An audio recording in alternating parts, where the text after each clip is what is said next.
اللہ نے 3 مدارج بیان کیے قرآن مجید میں انسان کے۔ پہلے اللہ نے حکم دیا کہ اے لوگو جنہوں نے گناہ کر کر کے، اللہ کی نافرمانی کر کر کے اپنے اوپر زیادتی کی ہے، ابھی بھی وقت ہے توبہ کر کے اس اللہ کی طرف آ جاؤ۔ قل یا عبادی الذین اسرفوا علی انفسہم، اے نبی ان سے کہہ دیجئے کہ اے میرے بندو جنہوں نے اپنے اوپر زیادتی کر لی۔ ہمارے ہاں زیادتی کہتے ہیں کہ دنیا برباد کر لی، پڑھے نہیں، کوئی جاب نہیں کی، کوئی بزنس نہیں کیا، اس کو ہم کہتے ہیں بندے نے اپنا فیوچر تباہ کر دیا۔ اللہ کی نظر میں زیادتی یہ ہے کہ اللہ نے جن کاموں کا حکم دیا تھا آپ نے وہ کام نہیں کیے، تو اللہ کہتے ہیں اسرفوا علی انفسہم، جنہوں نے اپنے اوپر زیادتی کی ہے اب بھی وقت ہے توبہ کر لو، لا تقنطوا من رحمت اللہ، اللہ کی رحمت سے مایوس مت۔ ابھی مایوسی کا ٹائم شروع نہیں ہوا ہے، بہت جلد ایک ٹائم آنے والا ہے جس میں اللہ تمہیں خود مایوس کر دے گا، خود بتائے گا کہ اب مجھ سے امیدیں مت لگانا۔ ان اللہ یغفر الذنوب جميعا، ابھی توبہ کرو، اللہ سارے گناہ معاف کرنے کے لیے تیار ہے، ابھی توبہ کر لو۔ انسان بڑا ڈھیٹ ہے، وہ کہتا ہے ابھی توبہ نہیں کروں گا، میں اس وقت توبہ کروں گا جب توبہ کا دروازہ بند ہوگا۔ پہلا حکم اللہ نے کیا دیا؟ توبہ کرو۔ آپ مجھے بتاؤ توبہ کس چیز سے ہوتی ہے؟ برائی سے، گناہ سے۔ اللہ ہم سے زیادہ عبادت نہیں مانگتے، اللہ ہم سے گناہوں سے توبہ مانگتے ہیں۔ آج کوئی شخص اگر دین پر آتا ہے تو عبادت کی کثرت کو فوکس کرتا ہے، گناہ چھوڑنے کو فوکس نہیں کرتا۔ اللہ نے پچھلی قوموں میں جتنی قوموں کو ہلاک کیا، تباہ کیا، کوئی ایک قوم بھی ایسی نہیں ہے جس کو اشراق کی نماز چھوڑنے پر عذاب دیا ہو، کوئی ایک قوم بھی ایسی نہیں ہے جس کو تہجد چھوڑنے پر عذاب دیا ہو، کوئی ایک قوم بھی ایسی نہیں ہے جس کو صبح و شام کی تسبیحات چھوڑنے پر عذاب دیا ہو۔ قرآن کہتا ہے فَكُلًّا أَخَذْنَا بِذَنبِ، جتنی قوموں کو تباہ کیا ان کے گناہ کی وجہ سے کیا ہے، نافرمانی کی وجہ سے کیا ہے۔ اور وہ نافرمانی کیا تھی؟ تمام قوموں میں ایک ہی چیز تھی کہ انہوں نے پیغمبر کے جو سفیر، اللہ کے جو سفیر تھے، اللہ کا جو پیغام لے کے دنیا میں آئے تھے، ان کی باتوں کو ویلیو نہیں دی، ان کی باتوں کو اہمیت نہیں دی۔ یاد رکھو اللہ کی نظر میں سب سے زیادہ ویلیو اس چیز کی ہے کہ محمد صلی اللہ علیہ وسلم کیا آرڈر دے کے گئے ہیں، کیونکہ یہ آپ کا آرڈر نہیں ہے، یہ کس کا آرڈر ہے؟ اللہ کا آرڈر ہے۔ اور ہماری نظر میں سب سے کم ویلیو کس کی ہے؟ اللہ نے کیا کہا ہے؟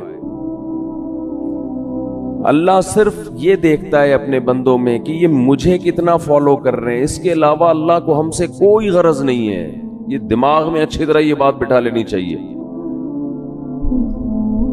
اللہ یہ بھی نہیں دیکھ رہا کہ تم انسانیت کی خدمت کر رہے ہو کہ نہیں کر رہے، تم زمین میں کیسے رہ رہے ہو۔ اللہ یہ دیکھ رہا ہے کہ میری کتنی مانتے ہو، انسان کی خدمت بھی میرے کہنے پہ کر رہے ہو کہ نہیں کر رہے، بس۔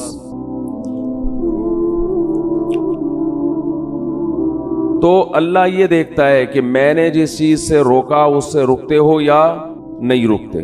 دنیا میں خوش قسمت ترین انسان وہ ہے جو موت سے پہلے پہلے اللہ کو بھی مان لے اور اللہ کی بھی مان لے، اور یہ تکبر چھوڑ دے کہ میں نہیں مانوں گا۔ تو اللہ نے قرآن میں کیا فرمایا کہ اے ایمان والو، اللہ ابھی تمہیں اپنی رحمت سے مایوس نہیں کر رہا ہے، توبہ کرو۔ توبہ کس چیز سے ہوتی ہے؟ گناہوں سے۔ بہت سے لوگ دین کی طرف آنا شروع کرتے ہیں، گناہ چھوڑنے کے لیے تیار نہیں ہوتے۔ کون سے گناہ ہیں جن کو قرآن نے بہت اہتمام سے بیان کیا، حدیث نے بہت اہتمام سے بیان کیا؟ وہ گناہ آج ہمارے معاشرے میں بہت تیزی سے پھیل گئے ہیں۔ اس رمضان کے گزرنے سے پہلے پہلے توبہ کریں، ان تمام جرائم سے توبہ کرنی ہے۔ ان گناہوں میں سب سے پہلا گناہ ہے نماز کا قضا کر دینا۔ اللہ نے اس کی کسی قیمت پہ اجازت، بولے نا بھائی، نہیں دی۔ ایک چیز ذہن میں آتی ہے کہ اتنے سارے لوگ بے نمازی، اتنے سارے لوگ ہیں جو اللہ کا انکار کر رہے ہیں، کیا یہ سارے جہنم کی آگ میں جلیں گے؟ یہ چیز انسان کو پریشان کرتی ہے، وسوسہ ڈالتی ہے کہ جہاں اتنے سارے لوگ ہیں، یہ کیسے اللہ ان کو اٹھا کے آگ میں ڈال دے گا؟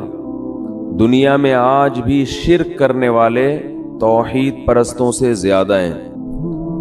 دنیا میں بہت سے لوگ ہیں جو خدا کے منکر ہیں، بہت سے لوگ ہیں جو اللہ کے ساتھ شریک کرتے ہیں، بہت سے لوگ ہیں جو اللہ کو مانتے ہیں لیکن اللہ کی نہیں مانتے، بڑے بڑے احکام کا انکار کر دیتے ہیں۔ تو شیطان انسان کے دل میں وسوسہ ڈالتا ہے کہ کیا اللہ اتنے سارے لوگوں کو جہنم کی آگ میں ڈال دے گا؟ اس وسوسے کا جواب قرآن بار بار دیتا ہے، بار بار وہ جواب یہ دیتا ہے قرآن کہ لَأَمْلَأَنَّ جَهَنَّمَ مِنَ الْجِنَّةِ وَالنَّاسِ أَجْمَعِينَ۔ اے لوگوں ایک بات خوب سمجھ لو، میں جہنم کو انسان اور جنات سے بھر دوں گا۔ اس ٹینشن میں مت رہو، اس فکر میں مت رہو کہ اتنی بڑی جہنم میں اللہ اتنے سارے لوگوں کو کیسے ڈالے گا۔ ذالک علی اللہ یسیر، اللہ فرماتے ہیں مجھ پر یہ کام بہت آسان ہے، میں خدا ہوں، میں انسان نہیں ہوں۔ تم اور طرح سے سوچتے ہو، میں اور طرح سے سوچتا ہوں، میں ڈال دوں گا جہنم میں، آگ میں پھینک دوں گا میں۔ یہی چیز انسان کو غافل کرتی ہے کہ وہ بھی نماز نہیں پڑھتا، وہ بھی نماز نہیں پڑھتا، وہ بھی نہیں پڑھتا، تو میں نے نہ پڑھ لیا تو کیا ہو جائے گا؟ کچھ بھی نہیں ہوگا، جیسے اللہ اس کو آگ میں ڈالے گا آپ کو بھی ڈال دے گا، کوئی مشکل نہیں ہے اللہ کے لیے۔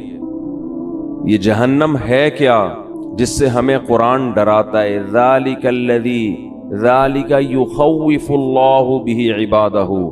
جہنم کی آگ وہ چیز ہے کہ اللہ اس کی طرف اشارہ کر کے بتاتے ہیں کہ یہ وہ آگ ہے جس سے اللہ اپنے نیک بندوں کو ڈراتا ہے، ان بندوں کو جو اللہ کی آیات پر ایمان رکھتے ہیں ان کو ڈراتا ہے اللہ۔ عقل مند لوگ اس آگ سے ڈر جاتے ہیں اور احمق اور بیوقوف باتیں بناتے ہیں کہ یہ کیسے ہو سکتا ہے۔ علماء کہتے ہیں کہ جہنم کی آگ اصل میں اللہ کے غضب کا اظہار ہے، اللہ کے غضب کا اظہار ہے۔ اور یہ جو اللہ نے کافر کے لیے ہمیشہ کی جہنم رکھی، اس کی وجہ بھی یہ ہے کہ اللہ کا غضب اس پہ ہمیشہ رہے گا، وہ غضب ٹھنڈا نہیں ہوگا، کیونکہ اس کے ٹھنڈا ہونے کی کوئی وجہ نہیں ہے۔ اللہ انسان کو مہلت دیتا ہے، مہلت دیتا ہے، سدھر جا سدھر جا سدھر جا، وہ نہیں سدھرتا تو پھر اللہ کا غضب بھی لامتناہی شروع ہوتا ہے۔ اولم نعمرکم ما یتذکر فیہ من تذکر، قرآن کہتا ہے ہم قیامت کے دن ان سے کہیں گے کیا ہم نے تمہیں اتنی عمر نہیں دی تھی کہ جس میں نصیحت حاصل کرنے والا نصیحت چاہتا تو نصیحت حاصل کر لیتا، اتنا ٹائم تمہیں سوچنے کے لیے نہیں ملا تھا کیا؟ بالغ ہوتا ہے انسان، اس کے بعد بھی سوچنے کا ٹائم ملتا ہے، بہت ساری چیزوں کے لیے سوچنے کا ٹائم ملا آپ کو، بہت ساری چیزوں کے لیے، بزنس کیسے کرنا ہے، کاروبار کیسے کرنا ہے، علاج کہاں سے کرانا ہے، باپ کے ساتھ کیسے چلنا ہے، ماں کے ساتھ کیسے چلنا ہے، بیوی کے ساتھ کیسے چلنا ہے، محلے والوں کے ساتھ کیسے چلنا ہے، پولیس والا جب آئے تو اس سے کیسے بات کرنی ہے، یہ چیزیں سیکھتا ہے نا انسان. بہت سی چیزوں کے لیے آپ کو اللہ نے ٹائم دیا سوچنے کے لیے. سوچو بیٹھ کے. اللہ کہتے ہیں میں نے اتنی عمر دی تھی کہ تم میری آیتوں میں غور کرنا چاہتے, اسلام کے بارے میں غور کرنا چاہتے. اتنا ٹائم میں نے تمہیں دیا تھا کہ تم سوچ کے درست نتیجے تک پہنچ جاتے. اتنا ٹائم دیا تھا میں نے تمہیں, تو سوچتا ہی نہیں ہے. جو جس ڈگر پہ چل رہا ہے وہ چلتا, جو گانے سن رہا ہے وہ سنتا رہے گا, جو نماز چھوڑ رہا ہے وہ چھوڑتا رہے گا, جو داڑھی کاٹ رہا ہے وہ کاٹتا رہے گا, جو باپ کو ستا رہا ہے وہ ستاتا رہے گا, جو ماں کو ستا رہا ہے وہ جس چیز کی لت پڑ گئی اس سے پیچھے ہٹنے کے لیے تیار نہیں ہے, پیچھے نہیں ہٹنے کے لیے تیار. عبادتیں بھی وہ ہو رہی ہیں جو ہمارے کلچر کا حصہ ہیں. جتنا کلچر اجازت دے رہا ہے, جتنا خاندان معاشرہ پروموٹ کر رہا ہے, اس سے زیادہ جو نہیں ہے معاشرے میں وہ چیز ہی نہیں ہے, وہ عبادت ہے ہی نہیں. تو اللہ اپنے عذاب سے اپنے بندوں کو ڈراتا ہے. یخوف بہ عبادہ. قرآن میں اللہ نے جہنم کی آگ کا بہت زیادہ تذکرہ کیا ہے. دیکھو اللہ غفور بھی ہے رحیم بھی ہے, لیکن ان لوگوں کے لیے جو گناہوں سے توبہ کرتے ہیں. جو توبہ نہیں کرتے اللہ کا ان کے لیے نہ غفور ہونے کا وعدہ نہ رحیم ہونے کا وعدہ. ان کے لیے تو اللہ اعلان کرتا ہے عزیز ذو انتقام, وہ زبردست غالب اور انتقام لینے والا ہے. اللہ اگر ایسا غفور الرحیم ہوتا جیسا ہم نے سمجھا ہوا ہے تو قوم لوط کو الٹا دے کے پٹخ کے ہلاک تھوڑی کرتا. ہو کیسے تباہ کی اللہ نے قوم لوط کو. اور جب اللہ کسی قوم کے ہلاک کرنے کا ارادہ کرتے ہیں, کسی فرد کے ہلاک کرنے کا ارادہ کرتے ہیں, تو اللہ کہتے ہیں پہلے میں اس کو ڈھیل دیتا ہوں, خوب نعمتیں دیتا ہوں, اور وہ اس خوش فہمی میں مبتلا ہو جاتا ہے کہ میرا خدا مجھ سے راضی ہے, وہ مجھے نہیں پکڑے گا. حضرت لوط علیہ السلام کی قوم کو جب تباہ کیا گیا ہے اس کا انداز دیکھیں. قرآن کہہ رہا ہے ہم نے خوبصورت نوجوانوں کو لوط علیہ السلام کے پاس بھیجا, فرشتوں کو انسانی شکل میں. قوم میں لڑکوں سے بدفعلی کی عادت تھی. وجاء اہل المدینۃ یستبشرون, سارے شہر والے خوشی میں دوڑتے ہوئے آئے. گناہ ان کے لیے آسان کر دیا گیا. ایسا لگا کہ ان کو کہ ہمارے لیے گناہ کرنا آسان ہے. لوط علیہ السلام ان سے کہہ رہے ہیں ہؤلاء ضیفی, یہ میرے مہمان ہیں, میری عزت کا خیال کرو. قوم جواب میں کہہ رہی ہے اولم ننہک عن العالمین, ہم نے آپ کو منع کیا تھا کسی اننون پرسن کو آپ گھر میں داخل ہونے نہ دیں. لوط علیہ السلام کہہ رہے ہیں لو ان لی بکم قوتا او آوی الی رکن شدید, کاش میرا کوئی قبیلہ ہوتا, خاندان ہوتا, میں تم سے لڑتا. کاش میرے بازوؤں میں قوت ہوتی, میں تم سے لڑتا. کس قدر پریشان ہو رہے ہیں لوط علیہ السلام. اور قرآن کہہ رہے قوم کی حالت کیا ہے, یستبشرون, خوشیاں منا رہے ہیں کہ گناہ کے ہمارا کیسا موقع مل گیا. آج بھی بے حیائی بہت تیزی کے ساتھ پھیل رہی ہے, اور انسان اس پہ خوش ہے کہ گناہ کرنا میرے لیے مشکل کے بجائے آسان ہو رہا ہے. غریب آدمی کی بھی دسترس میں گناہ کرنا, یہ خوش قسمتی کی بات نہیں ہے میرے بھائی, یہ بہت بڑے اللہ کے عذاب کی بات ہے کہ اللہ گناہ کو ہمارے لیے آسان کر رہا ہے. تو قرآن کہتا ہے کہ جب لوط علیہ السلام بہت زیادہ پریشان ہوئے تو ان فرشتوں نے لوط علیہ السلام سے کہا یا لوط انا رسول ربک, ہم انسان نہیں ہیں, ہم اللہ کی طرف سے بھیجے ہوئے فرشتے ہیں. لن یصلوا الیک, آپ کی طرف نہیں آئیں گے, آپ اپنی قوم کو لے کے راتوں رات نکل جائیں. پھر اللہ کیا فرماتے ہیں فجعلنا عالیہا سافلہا, ہم نے اس بستی کے اوپر کے حصے کو پلٹ کے نیچے کر دیا. یہ بھی اللہ ہے جس کو ہم کہتے ہیں غفور بھی ہے رحیم بھی ہے, بندوں پر مہربان یہ بھی ہے, لیکن اس اللہ نے بستیوں کو بھی الٹا ہے. وہی اللہ جس کو ہم رحمان اور رحیم کہتے ہیں صبح و شام، جس کو ہم غفور الرحیم کہتے ہیں، جس کو ہم اپنے بندوں پہ بڑا مہربان کہتے ہیں، اسی اللہ نے فرعون کو جب ایک پانی میں غوطہ دیا ہے اور فرعون نے جواب میں کہا آمنت انہ لا الہ الا الذی آمنت بہ بنو اسرائیل، میں اس اللہ پہ ایمان لایا جس پر بنی اسرائیل ایمان لائی، تو اللہ کو اس پہ ترس نہیں آیا؟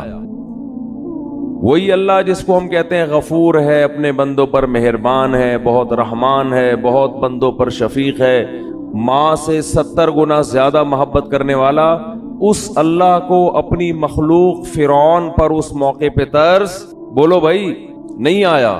وہ چیخ رہا ہے میں توبہ کرنے کے لیے تیار ہوں، اللہ نے کہا نہیں، آنا اب نہیں بخشوں گا، اور آئندہ اس سے بڑا عذاب آئے گا۔ اب تو یہ سمجھ رہا ہے کہ تو پانی میں ڈوب رہا ہے، یہ تو عذاب کی پہلی سیڑھی ہے۔ اس پانی کے اندر تو داخل ہوگا، تیرا سانس گھٹے گا، تیرا دم گھٹے گا، اس سے تیری موت واقع ہوگی، اور پھر اس کے بعد کیا ہوگا؟ النار یعرضون علیہا غدوا وعشیا، ایسی آگ میں تجھے داخل کروں گا، صبح بھی جلایا جائے گا اور شام کو بھی، اور یہ قیامت تک عذاب ہوگا۔ جب میدان حشر میں حساب کے لیے کھڑا ہوگا تو اگلا اسٹیپ اس سے بھی زیادہ سخت ہوگا۔ وَيَوْمَ تَقُومُ السَّاعَةُ، جس دن قیامت قائم ہوگی، أَدْخِلُوا آلَ فِرْعَوْنَ أَشَدَّ الْعَذَابِ، اللہ کہے گا کہ اس فرعون کو اس سے بھی زیادہ سخت عذاب میں داخل کر دو۔ یہ وہی اللہ ہے جو بڑا رحمان ہے، بڑا رحیم ہے، اپنے بندوں پر بڑا مہربان ہے۔ یہ وہی اللہ ہے جو موسیٰ کو فرعون کے پاس بھیجتے ہوئے کہہ رہا ہے قولا لہ قولا لینا، اے موسیٰ فرعون سے نرم لہجے میں بات کرنا، سخت لہجے میں بات نہیں کرنا۔ حالانکہ فرعون ہزاروں بچوں کو ذبح کر چکا تھا، ان کی چیخ و پکار بھی اللہ کے سامنے، ان کی ماؤں کا رونا بھی اللہ کے سامنے، کیسے ماؤں کی گود سے لے کے بچوں کو چھریوں سے کاٹتا ہوگا۔ آپ تھوڑی دیر کے لیے اپنے بچوں کو سامنے رکھ کے تصور کر لیا کرو، کیا ماؤں کی بد دعائیں اس فرعون پہ لگتی ہوں گی۔ مگر ایک طرف اللہ ایسا رحمان ہے کہ موسیٰ سے کہہ رہا ہے اتنے ظالم کے ساتھ بھی جب آپ نے دعوت دینی ہے سخت لہجے میں بات نہیں کرنا، ایسا نہ ہو وہ بدک جائے آپ کی دعوت سن کے، نرم لہجے میں بات کرنا، لعلہ یتذکر، شاید توبہ کی توفیق مل جائے، شاید کوئی سیدھے راستے پہ آ جائے۔ یہ اللہ کی رحمت کا پہلو ہے کہ اس سے زیادہ رحمت کسی کی ہو نہیں سکتی۔ اتنے بڑے ظالم، اور مشرک نہیں تھا، مشرک تو دوسروں کو خدا کے ساتھ شریک کرتا ہے۔ فرعون کا جرم اتنا بڑا کہ وہ کہتا تھا انا ربکم الاعلی، میں ہوں سب سے بڑا رب، اس کائنات کا خدا میں ہوں، اور میں سب سے بڑا رب ہوں، باقی سارے مجھ سے چھوٹے ہیں۔ لیکن اللہ کی رحمت کتنی بڑی رحمت کہ موسیٰ کلیم اللہ کو کہا جا رہا ہے کہ فرعون سے سخت لہجے میں بات۔ دوسری طرف وہ پہلو بھی ہے کہ اب چیخ رہا ہے، چلا رہا ہے، لیکن اللہ کہہ رہے ہیں کہ نا نا نا نا، ابھی پانی میں غرق ہوگا، اس کے بعد آگ میں صبح و شام جلایا جائے گا، اور قیامت جب قائم ہوگی تو جہنم میں اس سے بھی زیادہ سخت عذاب میں تجھے ڈالوں گا۔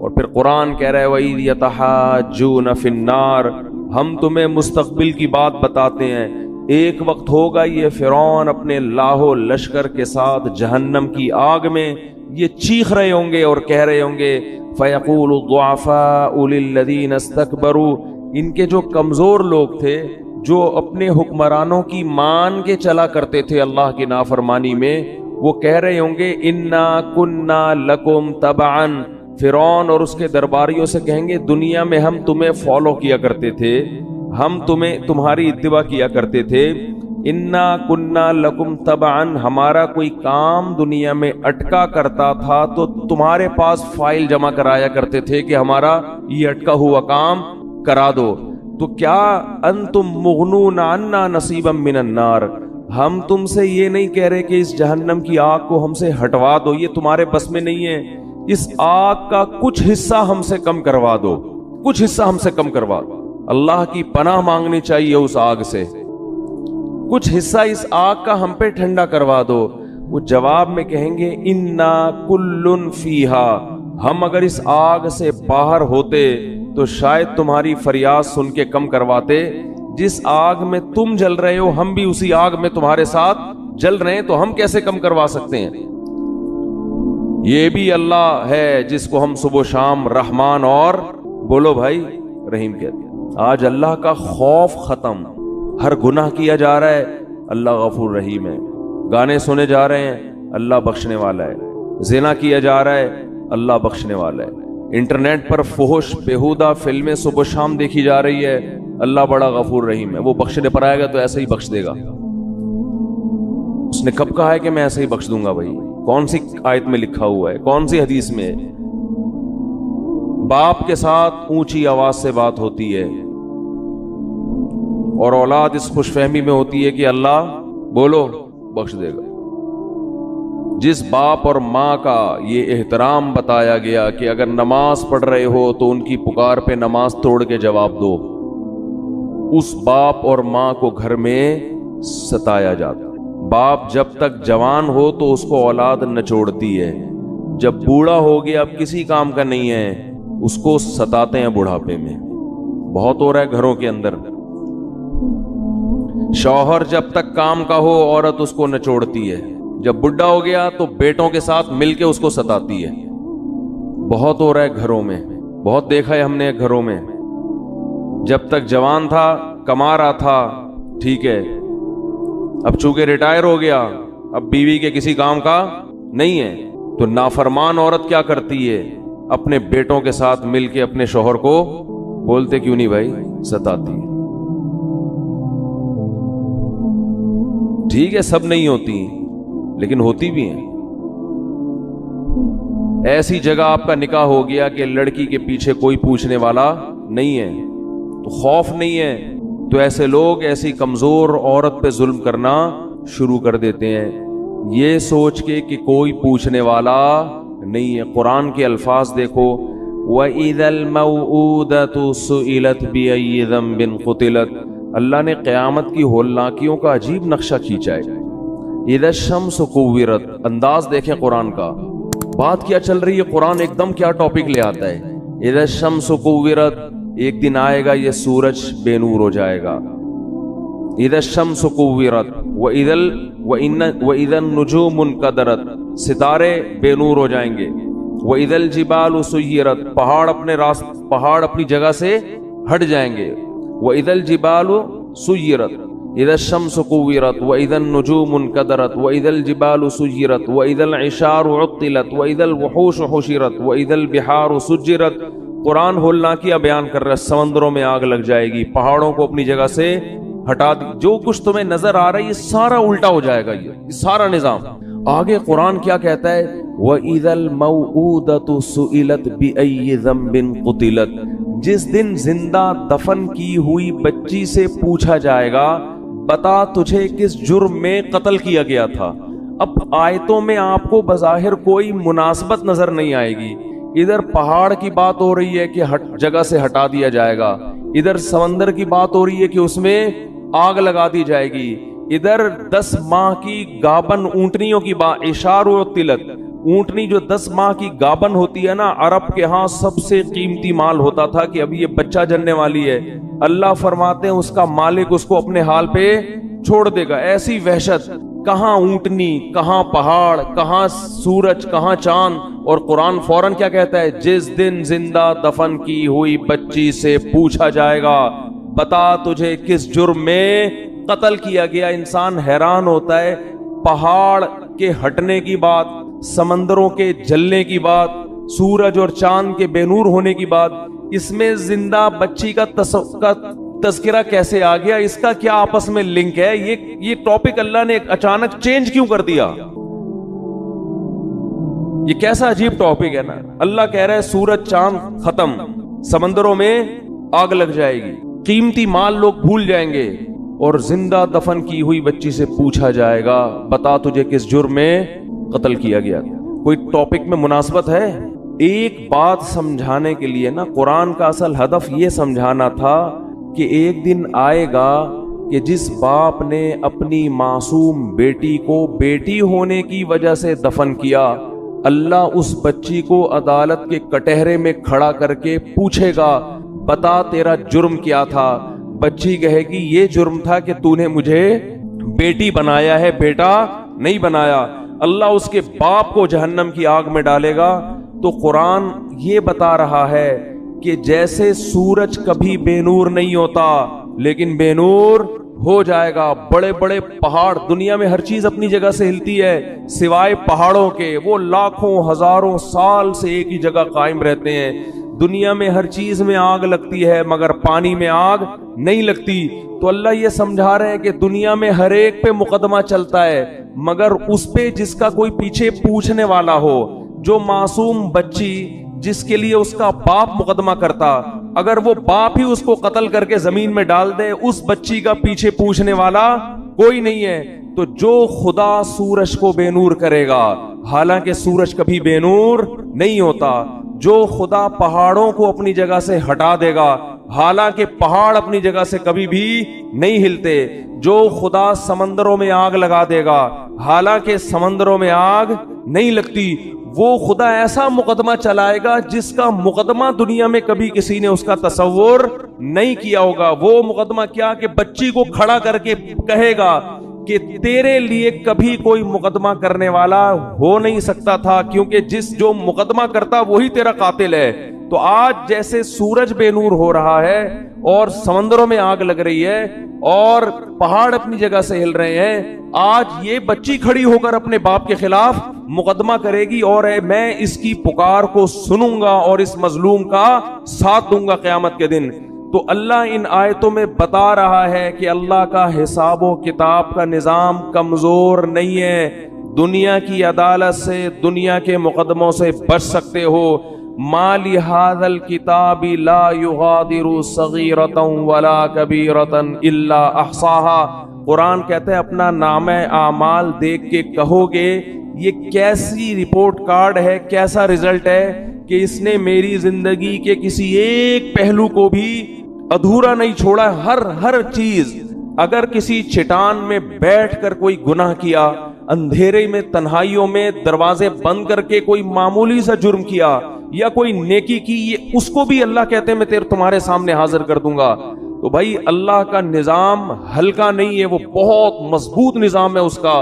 اور اللہ نے یہ سارا نظام جو بنایا اور اللہ نے جو ہزاروں پیغمبروں کو بھیجا اور قرآن میں جہنم کی وعیدیں اور جنت کی خوشخبریاں دیں، اس لیے نہیں دی کہ آپ کو یہ آپشن دیا جا رہا ہے کہ آپ نماز پڑھیں نہ پڑھیں، پڑھیں گے اچھی بات ہے، نہیں پڑھیں تو اللہ غفور الرحیم ہے۔ آپ بہنوں کی وراثت دیں نہ دیں، دے دیں گے تو اچھی بات ہے، نہیں دیں گے تو اللہ غفور الرحیم ہے۔ آپ اپنے باپ اور اپنی ماں سے آواز آہستہ کر کے بات کریں یا نہ کریں، آپ کی مرضی ہے، کریں گے تو ثواب ملے گا، نہیں کریں گے تو اللہ غفور الرحیم ہے، لیلۃ القدر میں بخش دے گا وہ آپ کو۔ آپ کی مرضی کہ آپ یتیم کا مال جو آپ کا چھوٹا بھائی ہے، وراثت جس کی پوری بنتی ہے، آپ بڑے ہونے کا ناجائز فائدہ اٹھا کے اس چھوٹے کی وراثت کھا جاتے ہو، آپ کی مرضی ہے، نہیں کھاؤ گے تو ثواب ملے گا، کھا جاؤ گے تو لیلۃ القدر میں سب کی بخشش ہو جائے گی، شب برات میں ہو جائے گی بخشش، عید کے دن بخشش ہو جائے گی، رمضان میں بخشش ہو جائے گی، آپ اگر جمعے کے دن مر گئے تو آپ کی بخشش ہو جائے گی، آپ اگر لیلۃ القدر میں مر گئے تو آپ کی بخشش ہو جائے گی۔ اگر اس طرح سے میرے بھائی بخششوں کا نظام ہوتا تو قرآن اتنی وعیدیں نہ سناتا۔ وَإِذَا الْمَوْءُودَةُ سُئِلَتْ بِأَيِّ ذَنبٍ قُتِلَتْ، یہ نہ بتاتا کہ جس دن زندہ دفن کی ہوئی بچی کو زندہ کر کے اللہ پوچھے گا بتا تجھے کس جرم میں قتل کیا گیا۔ پھر قرآن یہ نہ کہتا کہ جو یتیم کا مال کھاتے ہیں وہ اپنے پیٹ میں جہنم کے انگارے ڈال رہے ہیں۔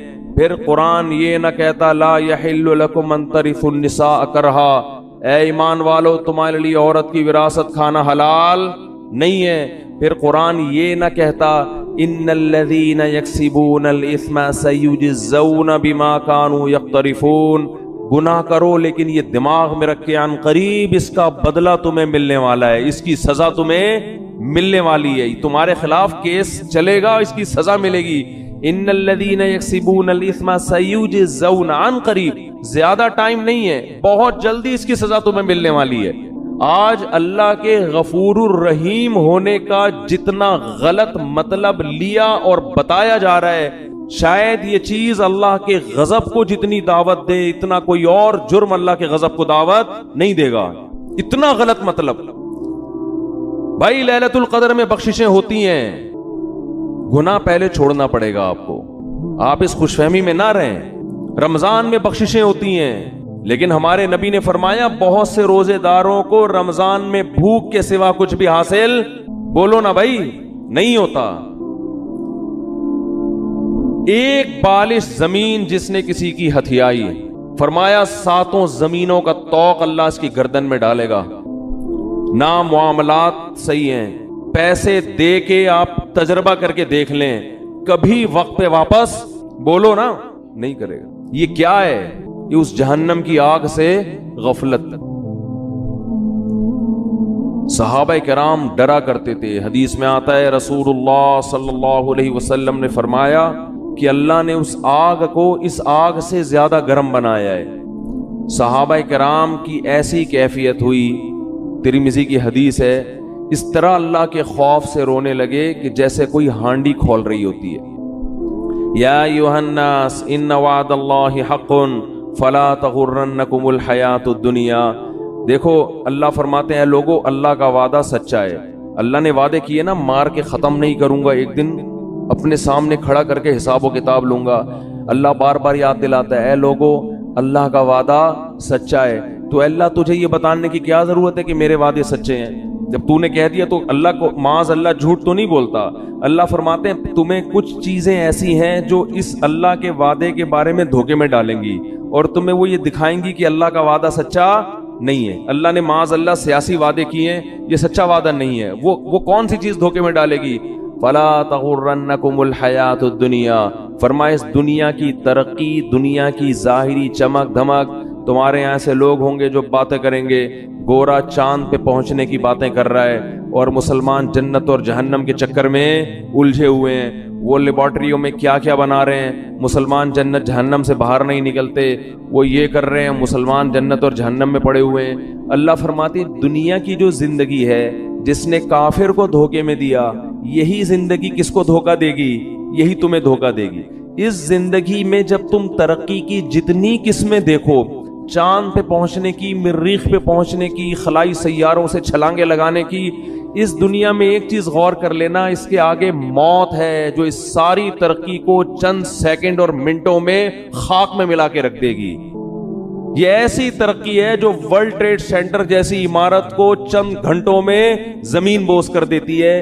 اس لیے اس میں ترقی کرنا، مگر اس ترقی کو اصل مت سمجھنا اور اس دنیا سے دل مت لگا کے اللہ سے غافل نہ ہو جانا. تو یہ بہت بڑا فالٹ ہے اس دنیا کے اندر، اور یہ فالٹ سمجھ میں اس وقت نہیں آتا اس وقت تک جب تک خود اپنے اوپر بھگتتا نہیں ہے انسان. جس پر جب تک موت آتی نہیں ہے نا، اس وقت تک اس کی سمجھ میں موت، جو موت کو اپنی آنکھوں سے نہیں دیکھتا نا، اس وقت تک اس کی سمجھ میں موت آتی نہیں ہے. اس وقت تک نہیں آتی. وہ اٹکا رہے گا، اس کا دل پلاٹوں میں، گاڑیوں میں، بنگلوں میں، دولت میں اٹکا رہے گا. حتیٰ کہ کینسر کا مریض ہوگا نا، ڈاکٹر کہہ دیں گے 6 مہینے رہ گئے ہیں، مگر دل دنیا سے اس کا بھی نہیں نکلے گا، وہ پھر اسی میں لگا رہے گا.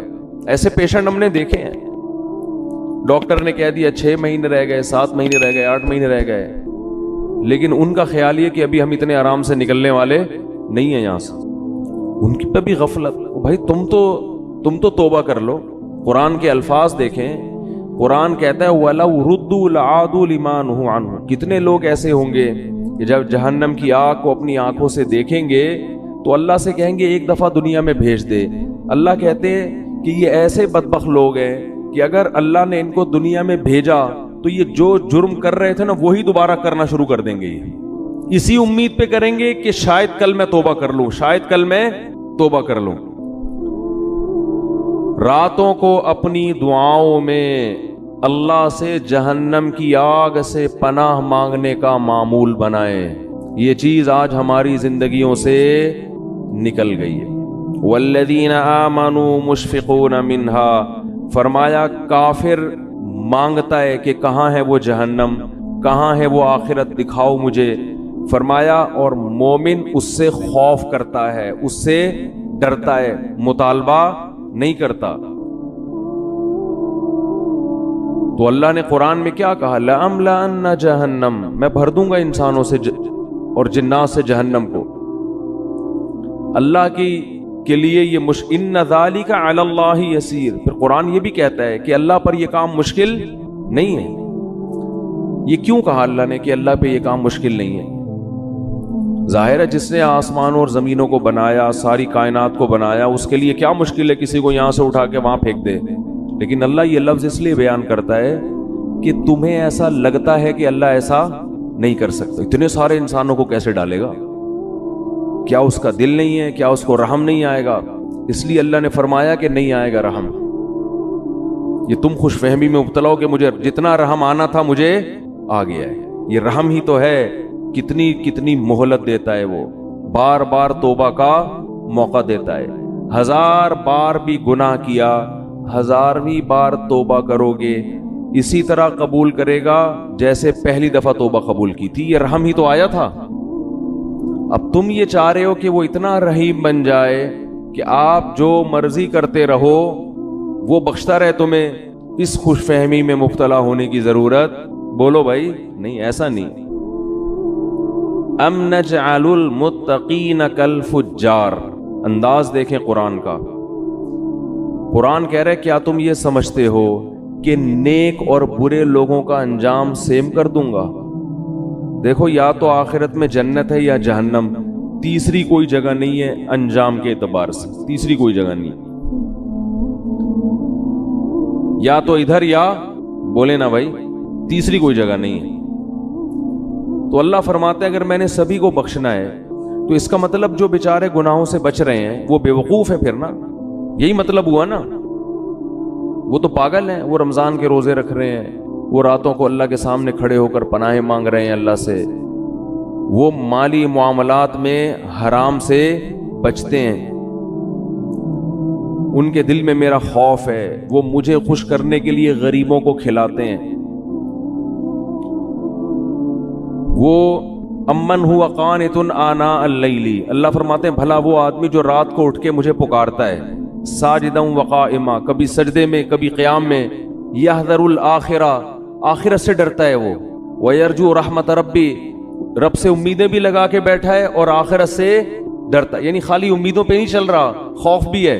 تو بھلا اس کو، اور جو ساری رات سوتا رہتا ہے، جو ساری رات ڈرامے فلمیں دیکھتا رہتا ہے، جو ساری رات اسنوکر کلب پہ بیٹھا رہتا ہے، جو ساری رات باپ اور ماں کو ستاتا ہے، جو ساری رات گناہوں میں زنا میں وقت گزارتا ہے، تو تم کیا سمجھتے ہو دونوں کو میں ایک جیسا کر دوں گا؟ ہے بھائی، دونوں کا انجام اس کو بخش دوں گا، چل بھائی چھوڑ، بس بخشش ہو گئی، کوئی میں بہت غفور ہوں، میں بہت بڑا ہوں۔ لیلۃ القدر کو دونوں جاگ لیے تھے تو اب دونوں ایک جیسے ہو گئے۔ بہت مشکل ہے بات سمجھانا، بہت مشکل ہے۔ لیلۃ القدر میں چونکہ دونوں جاگ لیے تھے، اب دونوں کیا ہو گئے ہیں بھائی؟ سیم۔ تو اللہ کہتے ہیں ام نجعل، بھلا ہم ایسا کریں گے؟ ہمیں تم نے یہ سمجھا ہوا ہے؟ ایسی بے انصافی، ایسی دھاندلی تو دنیا میں کوئی کرپٹ ترین حاکم نہیں کرتا۔ عدل و انصاف کا بادشاہ ایسا کیسے کر سکتا ہے؟ خوف پیدا کرنے کی ضرورت ہے جن گناہوں کی طرف ہم جا رہے ہیں اور بغیر کسی بریک کے چلتے چلے جا رہے ہیں، برداشت بالکل ختم۔ قرآن نیک لوگوں کی صفت بیان کرتا ہے، الکاظمین الغیظ، غصے کے کڑوے گھونٹ کو پیتے ہیں۔ یہ باپ کے سامنے غصہ نہیں، ماں کے سامنے نہیں، اپنے بڑوں کے سامنے نہیں۔ آج چھوٹوں پہ برداشت کر لیتا ہے، طاقتور ہے، اور بڑے پہ برداشت نہیں کرتا۔ میں کہتا ہوں جتنی باس کی برداشت کرتے ہو اس کا 10واں حصہ اگر باپ کی برداشت کر لو تو شاید بخشش ہو جائے۔ وہ باس تمہارا کچھ نہیں لگتا، وہ صرف پیسے دیتا ہے تمہیں، پیسوں کے لیے رکھا ہوا ہے۔ جس دن تم نے دیکھو سعودی عرب سے 20 سال لوگ جاب کر رہے ہوتے ہیں، جاب لیس ہو کے یہاں نظر آتے ہیں۔ میں پوچھتا ہوں یار آپ تو 20 سال سے ایک سیٹ کے پاس ملازمت کر رہے تھے، اب کیا ہوا؟ کہتے ہیں یار وہ مجھے گردوں کا کوئی مسئلہ کھڑا ہو گیا تھا، فوراً کمپنی نے نکال دیا۔ کہتا ہوں یار 20 سال آپ نے جس کمپنی سے وفا کی ہے، گردوں کے تھوڑے سے مسئلے پہ اس کمپنی نے آپ کو نکال دیا۔ تو آپ کو ٹینشن نہیں، کہہ رہے ٹینشن کس بات کی بھائی، وہ مجھے ملازمت کے لیے رکھا تھا، اب میں ہارڈ ورکنگ کر نہیں سکتا تو انہوں نے نکال دیا۔ بالکل صحیح کیا، باس نے مجھے کہا کہ ریزائن دے دیں آپ، میں نے دے دیا ریزائن۔ جنہوں نے اپنے مفاد کے لیے رکھا ہوا ہے، جہاں آپ کو کوئی بیماری ہوئی فوراً آنکھیں انہوں نے پھیر لی، ان کے ساتھ تو ایسی وفا ہے یار۔ 20 سال میں کبھی باس سے ایک دفعہ بھی پھڈے کی نوبت، بولو نا، 20 سال میں ایک دفعہ بھی باس سے پھڈے کی نوبت نہیں آئی۔ اور جو باپ آپ چاہے لنگڑے ہو، لولے ہو، اندھے ہو، کانے ہو، بہرے ہو، فالج زدہ ہو، وہ باپ آپ کو کبھی گھر سے کبھی نہیں نکالے گا گھر سے۔ اس باپ اگر وہ تیز آواز سے بات کرتا ہے، وہ سختی کرتا ہے، تو آپ کا میٹر گھوم جاتا ہے۔ دنیا کو بے وقوف بنانا آسان، لیکن جس خدا نے پیدا کیا وہ ہماری ان حرکتوں کو نوٹ کر رہا ہے، لکھ رہا ہے۔ وہ قرآن کہتا ہے ایسا انتظام کر رہا ہوں کہ فرشتے بٹھا دیے، ان کی فائلیں تیار کرو، ایک ایک لفظ لکھو ان کا۔ جو قریبی رشتہ ہے اس کا حق اتنا زیادہ، لیکن جب سے دنیا میں کفر کی حکومت ہے، جتنا قریبی ہے اس کا رشتہ اتنا ہی کم۔ آج دنیا میں جانوروں کے حقوق پر بات ہو رہی ہے، ماں باپ کے حقوق پر بات نہیں ہو رہی ہے۔ ایک فادر ڈے منا لیتے ہیں، اس میں چاکلیٹ موکلیٹ اس کو گفٹ کر دیتے ہیں گورے، ایک مدر ڈے میں کو 2-4 پھول ہار پہنچا دیتے ہیں اس کو۔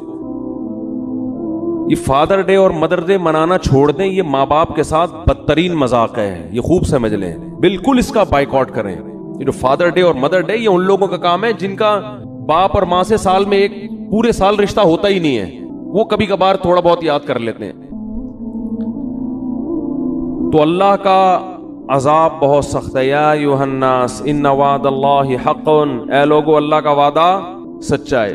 فلا تغرنکم الحیات الدنیا، اللہ فرماتے ہیں کہ یہ دنیا کی زندگی تمہیں دھوکے میں نہ ڈال دے۔ ولا یغرنکم باللہ الغرور، اور شیطان تمہیں دھوکے میں نہ ڈال دے۔ شیطان تمہارے برے عمل کو چمک پٹیاں لگا کے تمہارے سامنے مزین کر کے پیش کرے گا، یہ خود بھی برباد ہوگا، تمہیں بھی برباد کرے گا۔ کتنے وعدے اللہ کر رہا ہے بھائی، اس رمضان کا تھوڑا سا حصہ ہے، آج گناہوں سے توبہ کر لو سچے دل سے۔ اے اللہ جو نماز کو قضا کرتا ہے، اے اللہ آئندہ زندگی میں کبھی نماز قضا نہیں ہوگی۔ دیکھو نماز کا معاملہ اتنا ہلکا نہیں ہے جتنا ہم سمجھتے ہیں۔ ہمارے ہاں نمازی بھی بے نمازی ہیں، بہت افسوس کے ساتھ کہنا پڑتا ہے۔ جو نماز پڑھتا ہے اس نے نماز کو بالکل اینڈ میں رکھا ہوا ہے، سب سے آخر میں۔ سارے کاموں سے فارغ ہوگا تو نماز ہو جائے گی۔ سفر میں نماز قضا کر دیتے ہیں، بیماریوں میں نماز قضا کر دیتے ہیں۔ ہم نے نمازی لوگ دیکھے ہیں بستر پہ پڑے ہوئے نماز نہیں چھوڑتے، آپریشن تھیٹر میں نماز نہیں چھوڑتے۔ نمازی عورتیں بچے کی ولادت سے پہلے نماز نہیں چھوڑتی، وہ آپریشن تھیٹر میں ہوں گی، ان کو فکر ہوگی کہ نماز کا وقت کہیں ضائع نہ ہو جائے۔ اس کو نماز کہتے ہیں، اس کو نمازی کہتے ہیں۔ ہمارے ایک رشتہ دار انڈیا سے آئے تھے، ان کی عمر میرا خیال ہے 70 سال ہوگی، بہت پرانا واقعہ یہ۔ ان کے بارے میں ہم نے سنا تھا کہ جب سے بالغ ہوئے ہیں اس وقت سے اب تک ان کی کوئی نماز قضا نہیں ہوئی۔ 55-60 سال میں کوئی نماز قضا نہیں ہوئی جب سے بالغ ہوئے ہیں۔ میں حیران تھا، ایسے لوگ بھی دنیا میں ہیں۔ ہم چھوٹے تھے، یہ بات ہے تقریباً 84-85 کی، انہیں کلفٹن گھمانے کے لیے اور ادھر ادھر کراچی کی مختلف جگہیں دکھانے کے لیے لے گئے، تو مجھے اندازہ ہوا واقعی اس بندے کی نماز کبھی قضا نہیں ہوئی ہوگی۔ بات بات میں بھائی نماز کا ٹائم تو نہیں ہے، بھائی کوئی مسجد ہے قریب میں، بھائی ایسا تو نہیں کہ نماز قضا ہو جائے گی۔ سارا ہم تفریح میں لگے ہوئے ہیں اور ان کے دماغ میں سارا دن کیا چل رہا ہے، بھائی ایسا نہ ہو ٹائم ہو جائے پانی نہ ملے کہیں۔ ہم ان کو تسلی دیتے حضرت ایسا نہیں ہے، آپ بے فکر رہیں۔ اس وقت مجھے اندازہ ہوا کہ واقعی ان کے بارے میں جو ہے کہ زندگی میں نماز کبھی قضا نہیں ہوئی، تو واقعی ایسے شخص کے بارے میں یہ کہنا ممکن ہے کہ اس کی نماز کبھی قضا نہیں ہوئی۔ سفر میں اپنی نمازوں کے اسکیجول کو پہلے دیکھا کرو کہ کون سی نماز کہاں ہوگی، کس طرح سے خواتین نمازیں قضا کر دیتی ہیں۔ اللہ نے نماز پڑھنے کا حکم نہیں دیا، حافظو، حفاظت کرو، حفاظت بہت سخت، یہ اللہ کا دین ہے بھائی، اس میں لچک نہیں ہے۔ غسل فرض ہو گیا اگر سردیوں میں آپ کو غسل کر کے نہانا پڑے گا, نماز پڑھنی پڑے گی. سفر میں غسل فرض ہو گیا, وہاں نماز پڑھنی پڑے گی آپ کو.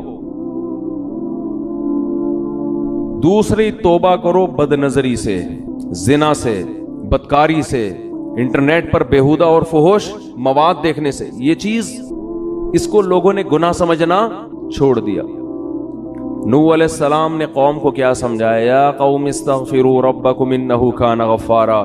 اے میری قوم, میں جس خدا کی طرف تمہیں دعوت دے رہا ہوں وہ معاف کرنے والا ہے. گناہ ہو جاتا ہے توبہ کر کے اس کو مناؤ, وہ چھوڑ دے گا, معاف کر دے گا. یہ آپشن رکھا ہوا ہے اس نے. وہ تانے نہیں دے گا کہ پھر گناہ کر کے پھر توبہ کر رہا ہے تو اب کس بیس پہ کر رہا ہے.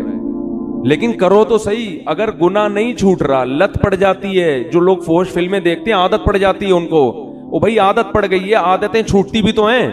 جس طرح کوئی کام کنٹینیو کرنے سے کام کرنے کی عادت پڑتی ہے, چھوڑنے سے چھوڑنے کی عادت پڑ جاتی ہے. ہمت تو کرو, پھر بھی ہوتا ہے تو توبہ تو کرو. ہاتھ پہ ہاتھ رکھ کے بیٹھو تو نہیں. جو آدمی فحش فلمیں دیکھتا ہے اور توبہ کرنا چھوڑ دی اس نے, اس کا مطلب وہ جہنم کی آگ میں جانے پر راضی ہو گیا ہے. وہ مطمئن ہو گیا کہ اب بس میں نہیں بچ سکتا. بھائی وہ آگ ہم سے برداشت نہیں ہوتی.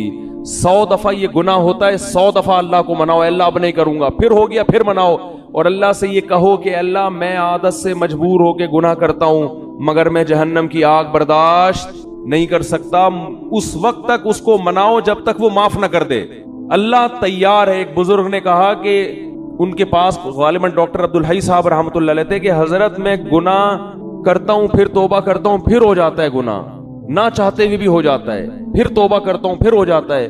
فرمایا کوئی بات نہیں, اگر متقی لوگوں میں شمار نہ ہوا اللہ توبہ کرنے والوں میں شامل کر لے گا. کیا کہتا ہے؟ ان اللہ یحب التوابین ویحب المتطہرین.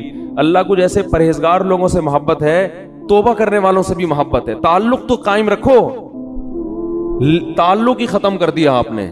توبہ ایک ایلفی ہے جو ٹوٹے ہوئے تعلق کو جوڑ دیتی ہے. اللہ چاہتے ہیں مجھ سے رابطہ میں تو رہو.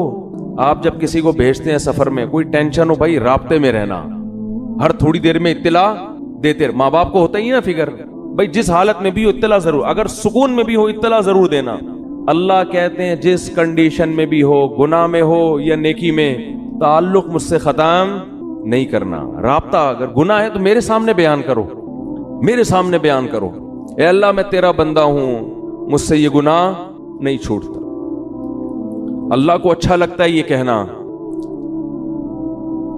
اے اللہ میں قوم لوط کی طرح اکڑتا نہیں ہوں کہ لوط علیہ السلام سے کہنے لگے کہ اگر آپ اس گناہ پہ راضی نہیں ہو تو علاقہ چھوڑ کے نکل جاؤ. اے اللہ میں ایسا نہیں ہوں, میں فخر نہیں کر رہا اپنے جرم پر, مجھے اس جرم کی عادت پڑ گئی ہے, مجھے اس برائی کی عادت پڑ گئی ہے.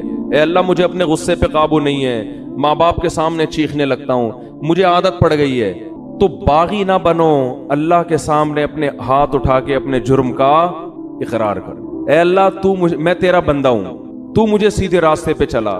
حدیث میں کتنی پیاری دعا آئی, یا حی یا قیوم برحمتک استغیث اصلح لی شانی کلا ولا تکلنی الی نفسی طرفت عین ولا اقل من ذلک. اے وہ ذات جو زندہ ہے, ہر چیز کو تھامنے والا ہے, میں تیری رحمت کی بھیک تجھ سے مانگتا ہوں, میری حالت کو درست کر دے, مجھے گناہ چھوڑنے کی توفیق دے دے. ولا تکلنی الی نفسی طرفت عین, مجھے میرے حوالے نہ کر. اے اللہ مجھے میرے ہاتھوں میں. دیکھو چھوٹا بچہ ہوتا ہے نا, جب سفر چل رہا ہوتا ہے ڈر ہوتا ہے گاڑی کے نیچے نہ آ جائے, گٹر میں نہ گر جائے, یہ نہ ہو جائے وہ نہ ہو جائے, تو ماں باپ کسی کے حوالے بچے کو کرتے ہیں کہ بھئی بچے کو بچے کے حوالے نہیں کیا جائے گا, بچہ کسی بڑے کے ہاتھوں میں ہوگا تو محفوظ. تو انسان اللہ کے سامنے جرم کا اعتراف کرے, اے اللہ میں کمزور ہوں, تو مجھے میرے حوالے نہ کر. کتنی دیر کے لیے حوالے نہ کر؟ طرفت عین. اے اللہ 24 گھنٹے میں ایک پلک جھپکنے میں جتنا ٹائم لگتا ہے نا, اتنے ٹائم کے لیے بھی تو مجھے میرے حوالے نہ کر. ولا اقل من ذالک, اس سے کم ٹائم کے لیے بھی تو مجھے میرے حوالے نہ کر, کیونکہ اگر تو نے مجھے میرے حوالے سیکنڈ کے کروڑویں حصے کے لیے بھی کر دیا تو مجھے اپنے اوپر اعتماد نہیں ہے, میں اس میں تیری نافرمانی کروں گا, میں اس میں اپنی جان پر ظلم کروں گا. 24 گھنٹے تو مجھ پر گرفت رکھ. یہ نبی نے ہمیں دعائیں سکھائی ہیں یہ گناہگاروں کے لیے دعائیں ہیں کہ جن سے گناہ نہیں چھوٹتے، وہ اللہ سے مانگیں کہ اللہ تو مجھے میرے حوالے نہ کر، تعلق تو قائم رکھے میرے بھائی۔ اور کیا دعا سکھائی؟ خذ بناصیتی الی البر والتقوی، اے اللہ میں سیدھے راستے پہ چلنا چاہوں نہ چاہوں، تو مجھے پیشانی کے بالوں سے پکڑ کے سیدھے راستے پہ گھسیٹ لے۔ جیسے کسی ڈاکٹر کے پاس آپ جاتے ہیں نا، انجیکشن لگانے کی تکلیف ہو رہی ہے اور لگانا ضروری بھی ہے، آپ کہتے ہیں بھائی رسیوں سے باندھ کے میرے انجیکشن ٹھوک دو، لگا دو انجیکشن، کہتے ہیں کہ نہیں کہتے؟ میری پرواہ نہیں کرو۔ تو بھائی اس رمضان میں ہمت کر کے گناہوں سے توبہ کر لو۔ اور دیکھو یہ بات میں بہت کم بیانات میں کہتا ہوں کیونکہ یہ جرم پھیل گیا ہے۔ داڑھی کٹانا یہ بھی تغییر خلق اللہ ہے، اللہ کی تخلیق کو بدلنا ہے۔ اللہ کو داڑھی کٹا ہوا مرد پسند؟ بولو نا بھائی، یہ آپشنل نہیں ہے، یہ تو اب ہو گیا کیونکہ اتنے لوگ اب انگریزوں کو دیکھ دیکھ کے داڑیاں کاٹنا شروع کر دیں تو ہمارے کلچر کا حصہ بن گئی یہ چیز۔ نبی نے حکم دیا ہے اعفوا اللحى وقصوا الشوارب، فرمایا داڑھی کو بڑھاؤ۔ میں نے خود اپنی آنکھوں سے یہودی دیکھے ہیں، بڑی بڑی داڑھیوں والے، بڑے ماڈرن یہودی، بڑے ترقی یافتہ، لیکن داڑھی اتنی بڑی۔ بہت سے یہودی دیکھیں، کیوں؟ اتنی تحریف کی ہے یہ تورات اور انجیل میں، اس کے باوجود آج بھی تورات سے وہ داڑھی والی آیتیں نہیں نکال سکتے۔ آج بھی تورات میں لکھا ہے کہ اللہ نے موسیٰ کو کوہ طور پہ بلا کے کہا کہ اپنی قوم سے کہہ دیں کہ داڑیاں مت کاٹیں، کہہ دیں اپنی قوم سے۔ کتنی تحریف کی نا اپنے مذہب میں انہوں نے، لیکن وہ بھی غامدی کی طرح، غامدی جیسے نہیں بن سکے کہ داڑھی نکال دیں اسلام سے اور کہیں وہ تو کلچر کا حصہ تھی۔ اللہ کوہ طور پہ حضرت موسیٰ کو بلا کے کلچر کی وجہ سے کہے گا کہ داڑیاں رکھواؤ ان کو؟ اور کتنا بڑا اللہ کا حکم ہے، اللہ ایسا ہی نہیں کہہ رہا، کوہ طور پہ موسیٰ کو بلا رہا ہے، کلیم اللہ کو۔ سارے پیغمبروں نے داڑیاں رکھی ہیں، سارے صحابہ نے داڑیاں رکھی ہیں، تو غامدی صاحب نے آ کے داڑھی کا انکار کر دیا۔ فیصلہ کر لو، ایک طرف صحابہ ہیں، ایک طرف پیغمبر ہیں، ایک طرف تورات ہے، ایک طرف قرآن ہے۔ قرآن صراحتاً داڑھی کا ذکر نہیں کرتا، لیکن وہ یہ کہتا ہے کہ شیطان نے کہا تھا کہ میں لوگوں کی فطرت تبدیل کروں گا۔ اللہ نے عورت کو چہرے پہ بال نہیں، عورت کو سر پہ بال دیے ہیں۔ کتنے بڑے بال عورتوں کے ہوتے ہیں، اس کے لیے بال موڑنا جائز ہے عورت کے لیے؟ بولو نا بھائی۔ اب انگریزوں میں اگر فیشن آ جائے، خواتین گنجی گھومنا شروع کر دیں، تو کیا اس کی ہم پرمیشن دے دیں گے عورت سر پہ بلیڈ پھیر لے؟ جیسے اس کی اجازت نہیں ہے، ایسے ہی مرد کو چہرے پہ بلیڈ لگانے کی اجازت، بولتے کیوں نہیں بھائی؟ تو رکھ لو بھائی ہمت، بڑھاپے کا انتظار کر رہے ہو؟ توبہ تو جوانی میں ہوتی ہے، کچھ بھی نہیں ہوگا اس سے۔ تھوڑا بہت لوگ ملا ملا کریں گے، بھائی یہ کہنے والے بھی مر جائیں گے، آپ بھی مر جاؤ گے، اور داڑھی رکھنے سے کوئی ملا نہیں بن جاتا۔ کتنے فوج کے بڑے بڑے آفیسرز ہیں جن کی بڑی بڑی داڑھی ہیں، کیا وہ ملا ہیں؟ کتنے بڑے بڑے سائنٹسٹ ہیں، یہ جو ایٹامک انرجی میں جو سائنسدان ہیں، جامع رشید آئے تھے تو اتنی بڑی بڑی داڑیاں ان کی۔ بھائی داڑھی رکھ کے آپ سائنسدان بھی بن سکتے ہو، آپ ڈاکٹر بھی بن سکتے ہو، آپ آفیسر بھی بن سکتے ہو، زیادہ اچھے بنو گے آپ، روب ہوگا آپ کے چہرے پہ۔ تو ہمت کر لو اس رمضان۔ میں کسی بغیر داڑھی والے کو اپنے سے کمتر نہیں سمجھتا۔ بھائی ہماری داڑھی ایک ظاہری حلیہ، اندر اللہ ہی جانتا ہے، ہو سکتا ہے کوئی گناہ ہو جس کی وجہ سے داڑھی والے کو اللہ بخش دے اور ہمیں نہ بخش دے، اللہ بچا کے رکھے سب کو، لیکن جرم کو تو جرم ہی کہا جائے گا نا۔ وہ لوگوں کی رعایت میں لوگوں کو خوش کرنے کے لیے اس کو تبدیل تو نہیں کر سکتے ہم۔ یہی تو یہود کا جرم تھا کہ وہ حکام بیان کرتے جس پہ لوگ خوش ہوتے۔ جو برائی معاشرے میں پھیل جاتی، یہود کے علماء اس پہ ڈسکس نہیں کرتے کہ پبلک ناراض ہو جائے گی۔ تو اللہ کا حکم ہے، ہمت کر لو۔ اور یہ فضول باتیں، داڑھی رکھ کے میں یہ گناہ کروں گا تو لوگ کیا بولیں گے، داڑھی بدنام ہوگی، پھر تو اسلام کا نام ختم کر دو بھائی۔ مسلمان تو 2 نمبر ہی کرتے ہیں بہت سے، بدنام تو اسلام ہوتا ہے۔ اب اس کا حل یہ نہیں ہے کہ اسلام چھوڑ دو، اس کا حل یہ ہے کہ 2 نمبر ہی چھوڑ دے آدمی۔ وہ ایک آدمی نے بوڑھی ماں کی فضیلت سنی کہ بوڑھی ماں کو اگر ذرا سا بھی تکلیف پہنچائی تو اتنا بڑا عذاب اور یہ اور وہ، اس نے جا کے اماں کو ہی قتل کر دیا۔ اس نے کہا بھائی یہ تو فل ٹینشن ہے، عذاب کا ذریعہ ہے یہ۔ تو داڑھی انسان کو سینما گھر کی لائن میں لگنے سے روکتی ہے، داڑھی انسان کو برے کاموں سے روکتی ہے۔ تو آپ نے کیا کہا کہ جو چیز روکنے والی تھی اسی کو اڑا دیا، آپ اسی کو اڑا دی۔ ہمارے کتنے دوست ہیں کہتے ہیں ہم نے جب داڑھی رکھی تو سینما گھر کی لائن سے واپس ہوئے، شرم آ رہی تھی، ایک ہمارے دوست نے داڑھی رکھی, مجھے اپنا واقعہ سنا, کہہ رہے مجھے فلمیں دیکھنی ہے اور سینما گھروں میں جا کے دیکھتے تھے. کہہ رہے میں لائن میں کھڑا ہوا تھا, داڑھی رکھ لی تھی میں نے, شرم تو آ رہی تھی لیکن ہم نے کہا تھوڑا دیر بے شرم بن جاتے ہیں, شرم ختم کرنے میں چند سیکنڈ لگتے ہیں انسان کو. کہہ رہے پھر لوگ مجھے مڑ مڑ کے دیکھ رہے تھے, یہ ملا یہاں کیا کر رہا ہے. کہہ رہا مجھے اتنی غیرت آئی, میں نے کہا نکل بھائی, یہ تیرا کام نہیں ہے یہاں پہ, چھوڑ یار, لوگ بھی بول رہے ہیں. دل تو نہیں چاہ رہا تھا کہہ رہے ہیں چھوڑنے کا, لیکن شرم کی وجہ سے نکل گیا میں.